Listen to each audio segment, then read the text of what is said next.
বালিশ ছাড়া ঘুমাতে না পারা মাথাটাও একদিন শূন্য জমিনে শায়িত করে দেওয়া হবে। দামি মেকআপ, শাড়ি আর গহনায় পেঁচিয়ে থাকা দেহটাও একদিন সাদা কাফনে মোড়ানো হবে। সামান্য বৃষ্টিতে ভিজলে জ্বর ঠান্ডা লেগে যাওয়া দেহটাও একদিন বৃষ্টি ভরা মাটির নিচে থাকবে। একটু গরম সহ্য করতে না পারা দেহটাও একদিন কবরে আযাবের আগুনে পুড়বে।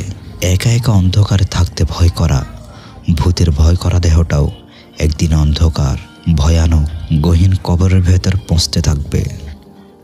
এত বন্ধু বান্ধব আত্মীয় স্বজনের সাথে খোশ গল্প করা মানুষটার কবরও সময় করে একদিন দেখতে যাবে না কেউ।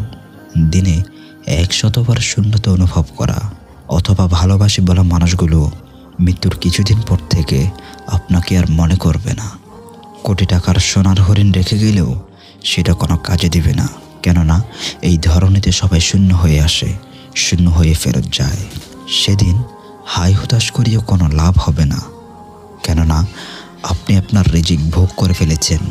আপনার তাকদির এ পর্যন্তই পরিমিত ছিল।